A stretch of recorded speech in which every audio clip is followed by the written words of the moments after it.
mission to make America healthy again. It's something that's very important, what we're doing, very important. Dating back to the administration of President Dwight D. Eisenhower, this council has championed the vigor and strength and vitality of the American people. Today, we continue that very proud tradition. This group is led by two-time major champion and one of the greatest players in the world, one of the highest ranked, and he just had a phenomenal Open Championship, as you probably saw, shooting one round that wasn't so good, and then he came back with about a 65 or something. He was getting a birdie on every hole. They were worried he might not make the cut, and he made the cut by about 200 strokes. It was pretty amazing, and he had a great week, actually. And he's also the longest hitter of a golf ball, I think ever, but, you know, they say ever. I would say ever. And the longest in the world today, and it's Bryson DeChambeau. He's a great guy, been my friend for a long time. And from his storied amateur career, where he won the U.S. Amateur, I think once or twice. Did you win it? It was once, and then the NCAAs as well. Okay, you won a lot of other championships, but U.S. Amateur champion. And then, as you know, he won at Winged Foot, won the U.S. Open and Pinehurst.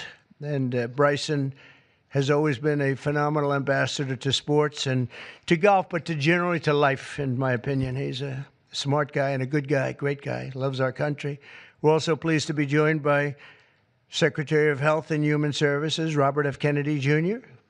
Bobby, you do a great job. He's got some big things happening, and he's got some big statements to be made very shortly in terms of, over the next few months, in terms of what they've been doing and finding answers to some very, very important questions. Secretary of Education, Linda McMahon, who's phenomenal, wherever you may be, Linda. Hi, Linda. What are you doing back there?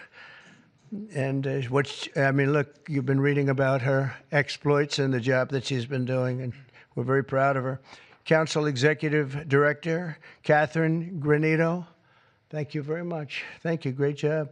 And several other new members of the council, including J.D. is here, our fantastic Vice President, and Scott Bessent, and we're making a lot of deals. We're making deals for trillions and trillions. Nobody's ever seen anything quite like it. We just made a couple of others a little while ago.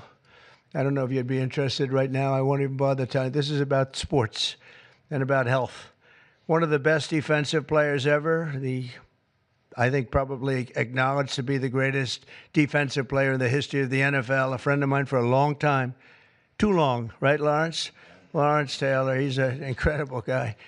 And just been my friend a long time, haven't we? Knew him forever. One of the most accurate kickers in NFL history, a young guy still. He can kick it long. I think I guess he's considered the best there is in the business, Harrison Butker. So, Harrison, where are you, Harrison? He's a handsome guy, by the way. It's usually not my thing, but he is a good-looking sucker. One of the truly greatest golfers ever to play on the LPGA Tour. A lot of people say the greatest female player ever, and a lot of people would say just one of the best players ever. She's phenomenal. I've played a lot of golf with Annika Sorenstam, and she's amazing. Just had an really storied career. Hall of Famer, easily a Hall of Famer, by the way, right at the top of the list. So it's great to have you with us, Annika, and say hello to the family. Then she was here not so long ago with Gary Player, where she got the Presidential Medal of Freedom, and so did he. He's won 168 tournaments and 18 majors, 9-9, and she's the same in terms of the women's game. But that was a great time. It was a great honor to give it to you. You really deserved it. It's the highest medal you can get outside of the Congressional Medal of Honor. That's the military version, and the other is the Presidential Medal, and you got it. So thank you very much. 14-time WWE World Champion, and he's a man who you're not going to mess around with. Even Bryson said, I think I'll take a pass on him, right? You're going to take. And he's another one who's been my friend for a long time. He's really an amazing athlete, Triple H. Triple H, here he is. Oh, that's still very strong. He's a strong guy. And it's great to have you. And you felt very strongly about this, about the council. 100%. Yep. Well, it's a great honor to have you. Offensive lineman, NFL, very respected, very smart. Cody Campbell. Thank you, Cody, very much. Thank you very much. In addition to the people here, we have other council members that want to just pay their respects. One of the greatest players and athletes ever. You could say, when you look at records, there's probably nothing like it. Tiger and Jack. This is Jack. Tiger was here not so long ago getting the Presidential Medal of Freedom also. He's a fantastic guy. And on the council, we have Jack Nicklaus, and he sends his regards. We have Gary Player, one of the greats. Nellie Corder, who's a phenomenal young, I think you'd say great young player. Annika, right? She's a fantastic person, too. NFL icons, Tony Romo, also a great football player. Quarterback, also a great golfer. Nick Bosa, who's, you know him, he's a modern-day version of Lawrence. What do you think? He's pretty good, right, Lawrence? Pretty good. He is. Saquon Barkley was on the council, and Tua Tagovailoa, the quarterback, who is really he's been fantastic. He's been when he's not injured, he's great. He's got to stay healthy. But he's a great guy. NFL Commissioner Roger Goodell is on the commission. NFL Commissioner Gary Bettman, and the great one Wayne Gretzky is on, and a man who also received the Presidential Medal of Freedom, Mariano Rivera. And when I looked at his record, it was unbelievable. The Sandman. My wife said, "Why do they keep playing the Sandman when he walks in?" And I said, "Because he just puts the batter to sleep." He was great. When you look at his record compared to second, and Raleigh Fingers was great, and he was really great. But when you look at the record, boy, Mariano had a record. I've never seen anything like it. He was so high up. The order that I'll sign today in a few moments directs the council to develop strategies to improve America's physical fitness and renew the American spirit, excellence, competitiveness, and sportsmanship. To that end, I'm pleased to announce that we're officially restoring the Presidential Fitness Test and the Presidential Fitness Award, and it's going to be a very big thing. From the late 1950s until the 2013, graduate scholars all across our country competed against each other in the Presidential Fitness Test, and it was a big deal. This was a wonderful tradition, and we're bringing it back. I think Bryson and everybody here wanted to see if we could bring that back, and it's turned out to be very popular to do. My administration's also pressing forward with the important reforms in sports and athletics, and the group behind me and the others that I mentioned and others that I've asked to join. We have many great athletes I've asked to join the council, and we're going to let some of them come in, but they're going to also be working on college football in terms of what happened. It's a mess. What happened? It's what they're doing with college football, and the fans are upset about it, and players are being taken from team after team and being traded around like playing cards, and a lot of money's passing, and nobody knows what's happening. So these people behind me are going to be very much involved in figuring that whole thing out and working on it and trying to bring some sanity to that incredible, not only the football, college sports, very, very bad for women. It's very bad what's happening, because now all of a sudden there's no women that are able to get the money that they're talking about. You know, it seems to be going mostly to football, some basketball, and women's sports are being totally decimated. We know that, Annika, you know, with this. It's all going into football, and some to basketball, and everything else is being left behind. And women are being left behind, and lesser sports are being left behind, and the Olympics is being decimated, because that was like training for the Olympics, and now we're not going to have that many of those sports left. The smaller sports, they're almost going to be completely wiped out. This is crazy what's going on. We banned men from competing in women's sports, and last week the United States Olympic and Paralympic Committee announced that they will be complying with that order, so there won't be men playing in women's sports. That seemed like an easy one. They say it's an 80-20 issue during the campaign. I said, no, that's not 80-20. That's 97-3. Maybe it's 98-2, perhaps. And last Thursday, we terminated third-party pay-for-play schemes in collegiate athletics and effectively saving. We saved college sports, but now we have to make it. We have to heal it because it's really a mess. It's a real mess. This council will play an important role in shaping these new policies and ensuring that we preserve the American athletic tradition for many generations to come.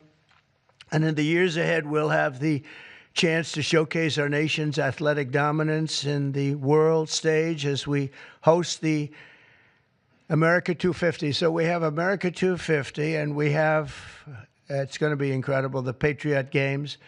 But we have the Ryder Cup, we have the President's Cup, we have the 2026 FIFA World Cup. So we have the World Cup here, we have the 2028 Olympics. So when they cheated on the election and they picked somebody that wasn't supposed to be there, I was very upset before that because I got the Olympics and I got the World Cup. I was the one that did it. I can't say I got America 250. It just happened to be 200. I'd like to take credit for that, but I don't think I'll be able to. But we have a big thing coming up. But I was very upset because I got them, and it was skipped an election season. And so it took place in the next term after the term that we were supposed to have. And I was extremely angry. And then when I won, I said, wait a minute, I think I just picked up the Olympics and I just picked up the World Cup. So it worked out sort of cool. But I want to, again, thank everybody in the council. They want to work, too. These are people that really, we only do it by request. And people, they want to work and they want to make things better. And I hope they can make college sports better. They can heal it. They can find a solution. It's not going to be that easy. But you have a lot of smart people. So I'd like to begin by introducing Bryson to say a few words, and then we'll have Triple H, and we'll have a couple of other people say something, and then I'm going to sign that good-looking couple of pieces of paper, and it means a lot. It's going to be a very important council, and thank you all for being here. Bryson, please. Thank you, everybody, for being here. And first off, I'd like to say thank you to President Trump and Vice President Vance for your support and this initiative and council. And to be honest, I never would have thought that this opportunity would have been here right at our doorstep.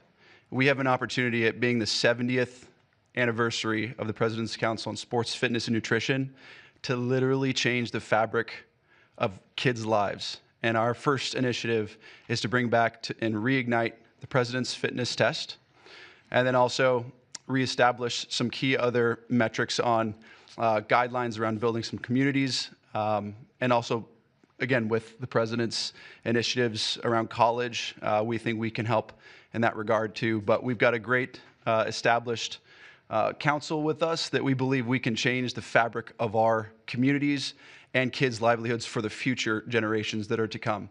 I can't thank you guys enough, and looking forward to making massive changes in kids' lives and in our America's future.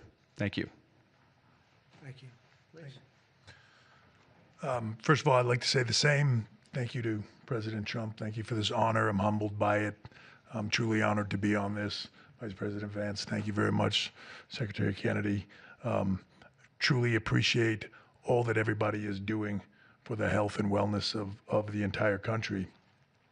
For me, since I was 14, this has been such an important part of my life. Health, fitness, sports, nutrition, all of it. I think learning that at a young age sets you up for success in life. And without it, you're at a lesser place for it. So I look forward to the opportunity to do this. I look forward to the opportunity to help make our youth healthy, help get them engaged in sports, and let them learn what it takes to be successful in life. So thank you very much for the honor. Thank you. Very much. Thank you. Bobby, please. Thank you very much, Mr. President. In December of 1960, a month after he won the election, my uncle, who was about to be president, wrote an article for Sports Illustrated called The Soft American, and he was lamenting the fact that America had prided itself on its beef jerky toughness, and that we were losing that. We were falling behind Europeans, we were falling behind other nations. And he was signaling with that article that he was going to make physical fitness of our kids the centerpiece of his administration. And I'm so grateful to President Trump for bringing back this tradition. I was talking to Paul before we went in here.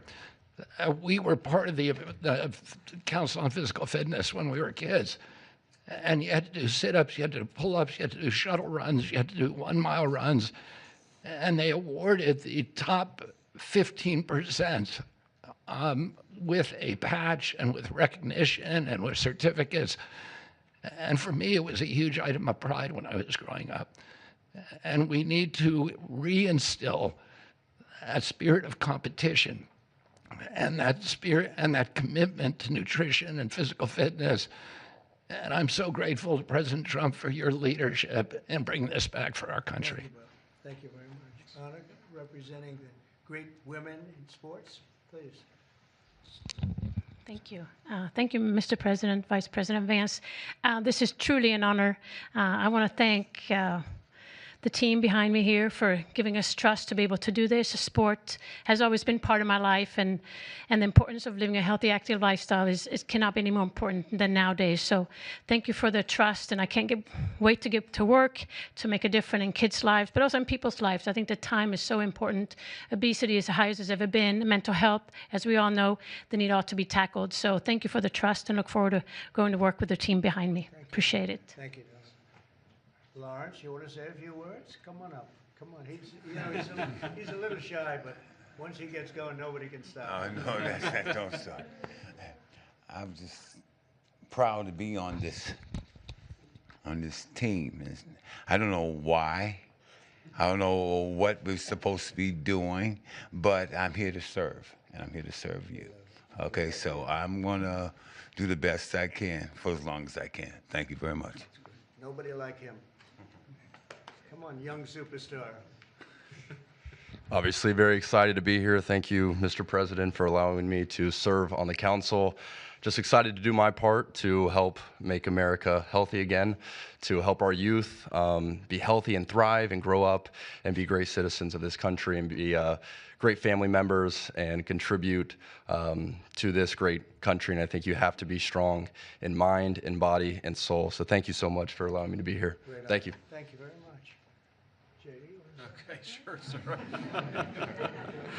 Well, thank you all, and thanks to the president for setting up this important commission. Thanks to all the great athletes for lending their credibility to it. I think all of us who have young kids at home just know that kids are healthier, they're happier, they do better when they're out there, they're being active, they're playing in sports, they're hanging out with their friends.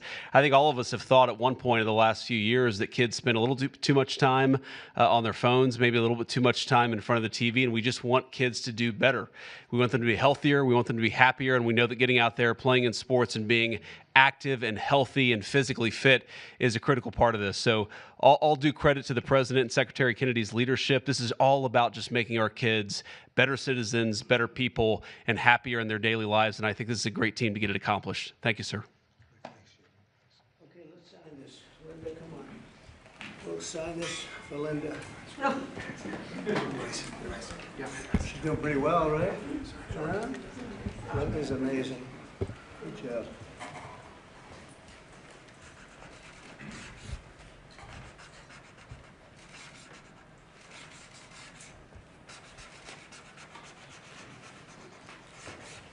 Okay, we got it. I think we're good.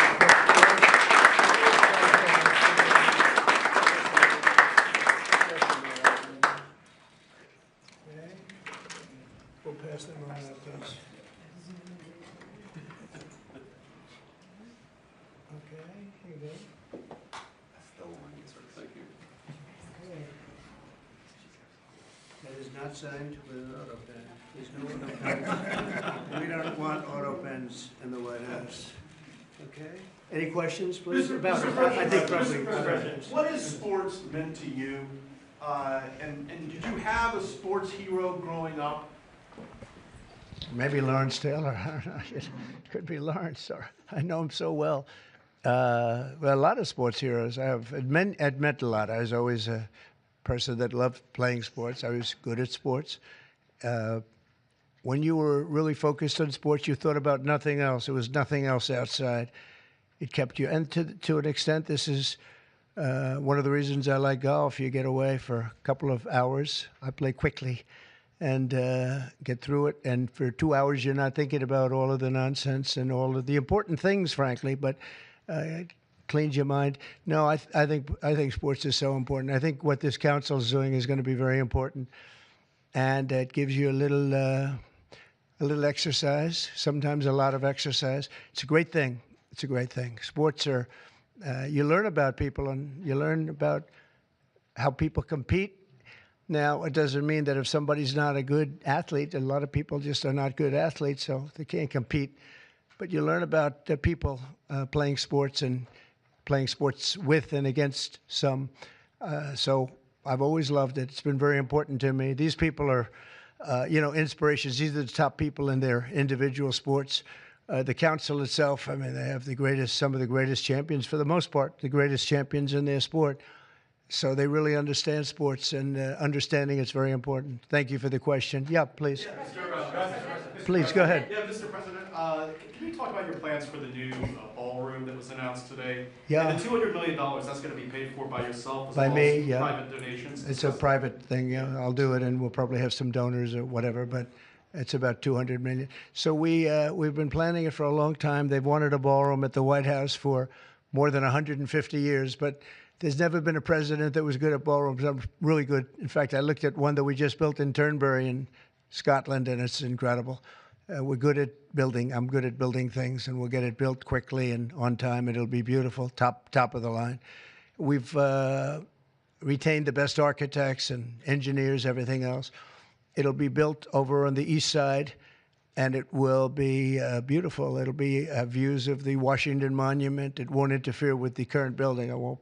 It'll be near it, but not touching it, and pays total respect to the existing building, which I'm the biggest fan of. It's my favorite. It's my favorite place. I love it. But they've wanted it, and when they have big events, you entertain the president of China or the president of any place, and you have big crowds. They've always had to get a tent. And you've probably been to some of them, Bobby. When it rains, it's a disaster. And the tent's 100 yards. That's more than a football field away from the main entrance. And people are schlopping down to the tent. It's not a pretty sight. The women with their lovely evening gowns, all of their hair all done, and they're a mess by the time they get. And they've always wanted to have it. And I said, in the first term, I said, if I get another shot at this, I'm going to do a ballroom. I was pretty busy in the first because I was running the country, and I was also fighting for survival with all of the lunatics I had to beat. But it worked out, obviously, it worked out very well because here we are. But I always said I was going to do something about the ballroom because they should have one. So we'll be leaving it. It'll be a great legacy project, and I think it'll be special. You saw some renderings of the initial. I think it'll be really beautiful. No government dollars at all. No government dollars, no. Extremely busy week between this executive order, trade, Russia, Gaza, but also the family of Virginia Giuffre released a statement overnight in response to some of the comments that you made this week. You said that Jeffrey Epstein stole people from Mar-a-Lago. At the time, did you know why he was taking those young women, including Virginia? No, I didn't know. I mean, I would figure it was ABC fake news that would ask that question, one of the worst. But no, I don't know really why. But I said, if he's taking anybody from Mar-a-Lago, he's hiring or whatever he's doing. I didn't like it, and we threw him out. We said we don't want him, at the place. This is a story that's been known for many years, as you know. But it's, I didn't like it that he was doing that. Yeah, please. If Canada moves forward with the Palestinian state, Say it again. If Canada moves forward with recognizing the Palestinian state, is that a deal breaker for you? Well, we're going to see. I didn't like what they said, but that's their opinion. I didn't like that.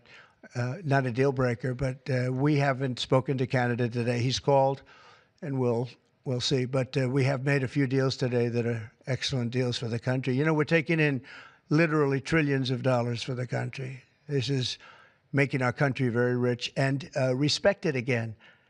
We have, I tell these people, and I say it as much as I have to say it, but every leader is at NATO, and I was in the Middle East with the three great countries, three great leaders, Qatar, Saudi Arabia, UAE, and everybody said the same thing. All of the NATO countries, essentially, they said that we were a dead country. 1 year ago, we were a dead country. Now we're the hottest country in the world. Look at you people. We're the hottest country anywhere in the world. We're doing great. Yeah, do you have a... Canada currently. What's the holdup with the negotiations with Canada? Well, they have to pay a fair rate. That's all. It's very simple. They have been charging very, very high tariffs to our farmers, some over 200%.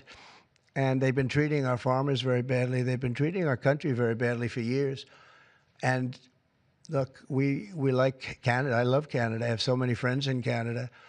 But they've been very poorly led. They've been very, very poorly led. And all we want is fairness for our country. That's all. You know, they want to be under the, as we call it, the Golden Dome. And I said, well, you know, you're going to have to pay for that. They want a lot of things from our country, and for years we did it. We basically protect them with our military. They spend very little money on their military, as you know. Not an acceptable amount of money. Yeah, please. Thanks a lot, Mr. President. Your tariffs policy goes into effect tomorrow. Yeah. As you know, a federal appellate court today heard oral arguments about whether or not you had the authority to unilaterally impose those tariffs. I'm not going to get you to weigh in on the legal arguments, but you're weighing your decision to do that, your authority to do that, based on a 1977 law. It's never been invoked before. Why didn't you invoke this law? Well, we've been winning all along. I just want to ask you, why didn't you invoke this law in your first term? You could have taken in billions upon billions of dollars in your first term, but you waited until your second term. Yeah, because in my first term, I was fighting lunatics like you who were trying to do things incorrectly and inappropriately to a president that was duly elected. And we did do certain tariffs in the first term. If you look at China, we took in hundreds of billions of dollars from China. But when COVID came, the last thing I was going to do is tell France and Italy and Spain and a couple of other countries that we're going to hit you with tariffs. We had to fight the COVID situation when that came. But if you look at my first term, we took in hundreds of billions of dollars worth of tariffs, but you people didn't cover it very well. Mr. President, yeah, please. Go ahead. Thank you so much. I'm representing the foreign poll today. I'm asking you two questions on foreign policy. The first one, do you plan to re-engage diplomatically with Iran, go with direct talks with them, or are you happy with the current situation, having no deal with Iran? Well, Iran has been acting very badly. They were decimated. Their nuclear capability, that potential, which could have happened within 3 or 4 weeks, was decimated. It's been obliterated. The Atomic Energy Commission said the place is just decimated. Now they can start again, but they'd start in different sites because they were hit. I tell you what, the job these pilots did with their B-2 bombers, those unbelievable machines, they traveled 36 hours without stop. And they hit every single target. Every bomb hit they went right down the chutes. And then, as you know, we shot 30 rockets from submarines that were hundreds of miles away, and they hit every target. So they can start again, but they haven't been saying the right thing. I will say Iran has not been saying the right thing. They have not been speaking nicely, and they should be. Yeah, please. Mr. President, not lowering interest rates again. Many people say that he's playing politics with the futures of millions. Well, he is. We call him Too Late. He's Too Late. It's his new nickname. It's Too Late, pal.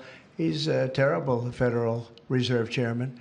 Not only that, he's building a building. He's at $2.9 billion. It's actually 3.1 if you include other areas that are essentially the same thing. Way over budget, has no idea what he's doing. And I would say he's probably good at that compared to what he does with interest rates. But, you know, we have him there, and it was a mistake. I put him in, and then Biden extended him. And Biden only extended him because he knew I couldn't stand him. And that turned out to be not a good thing for Biden. Although he did lower interest rates just prior to the election. Didn't work out too well for them.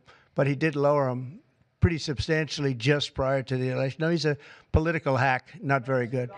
He's not a smart guy, Brian. Mr. President, sports fans have been very supportive. If you go back to the original names of Cleveland Indians, the Washington Redskins. Oh, I love that. Love the sound of that. Well, I do the Washington Redskins. I think they should do it. I told the mayor and I told people that they should bring back the name. If they bring back the name, you'll have a lot of excitement. And, I mean, Cleveland Indians, how about that? That was an original franchise, 1903 or something, 1906, an original, the Cleveland Indians. And what do? They changed the name from Indians. What's wrong with the word Indian? You know who is upset about it? The Indians are upset about it. They're upset about Redskins, too.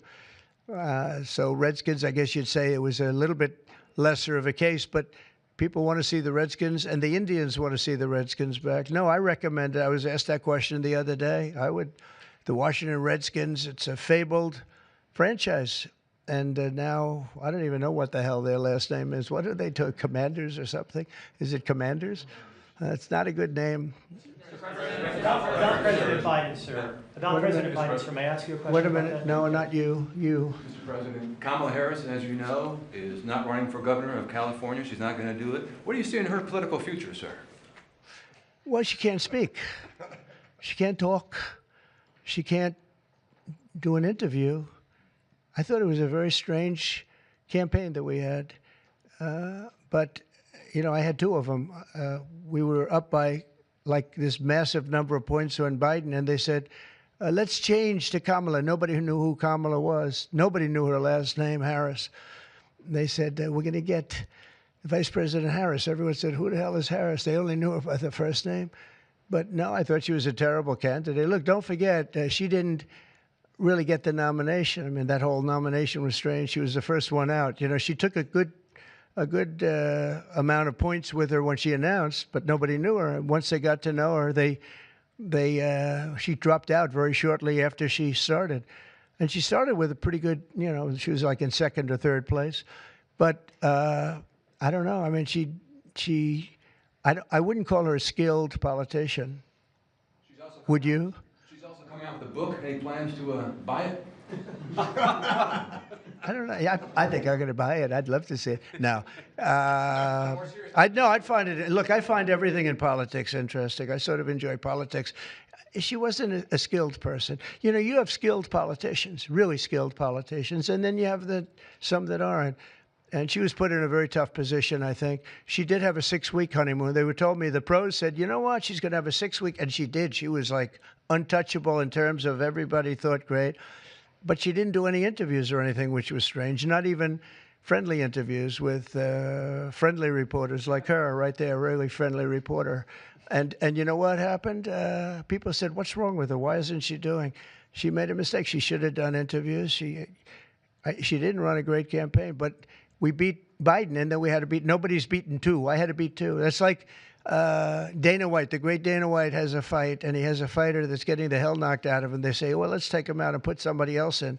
Didn't seem fair to me at the time, but where are we? We're in the White House. So, I mean, you know, so it worked out. If I can answer a very serious question here. Russia today hit Kyiv with missiles and drones, more than 100 people, kids. I think it's Russia, I think it's disgusting what they're doing. I think it's disgusting. This is Biden's war. It's not my war. But I said if I get in, I'll try and get the thing stopped. But I think what Russia's doing is very sad. A lot of Russians are dying. You have a lot of Russians. More Russians are dying. But Russians are dying. Ukrainians are dying. You know, the United States isn't really involved in that war. It shouldn't be. And by the way, I made a deal with NATO where NATO pays us for everything that we send. We send them ammunition, missiles, etc. And we're not paying anything for that war. But I will tell you this, it should be stopped. It's a disgrace. And the ones that are dying are they're losing 7,000 now. It was 5,000. They're losing now 7,000 soldiers a week, Ukrainian soldiers and Russian soldiers. And they're also losing people now in the towns and cities because Putin's hitting them with rockets. No, I think it's disgraceful. You have a 10-day deadline. You imposed a 10-day deadline. Yeah, we have about 8 days. Yeah, we're going to put sanctions. I don't know that sanctions bother him. You know, they know about sanctions. I know better than anybody about sanctions and tariffs and everything else. I don't know if that has any effect, but we're going to do it. Europe is extremely upset. But this is a war that should have never happened. This is a war that wouldn't have happened if I were president. And this is Biden's war. This was a stupid war to get into. Should have never gotten into this war. Stephen Coffey is traveling to Israel. Yeah, going to Israel, and then he's going to Russia, believe it or not. Representative Marjorie Taylor Greene has said that what is occurring there is a genocide. Do you agree? Oh, it's terrible what's occurring there, yeah. It's a terrible thing. People are very hungry. You know, the United States gave $60 million for food, and it's a shame because nobody, you know, I don't see the results of it. And we gave it to people that, in theory, are watching over it fairly closely. We wanted Israel to watch over it. Part of the problem is Hamas is taking the money and they're taking the food. But we gave $60 million a couple of weeks ago. Nobody said anything about it. Nobody said thank you, but I didn't need the thank you. I just wanted the people to get fed, and we're helping out financially with that situation. It's a terrible situation. So just to conclude, I want to thank everybody for being here. I want to thank you for being here. This is a great group of people, and it's a good feeling. You know, when we first came to office, this country was really in trouble. And now we're rich as hell, and we're doing amazing things, and we really are. We're the hottest country in the world, and I like that. Thank you very much, everybody. Thank you. President, can I ask you about lighting up, Mr. President?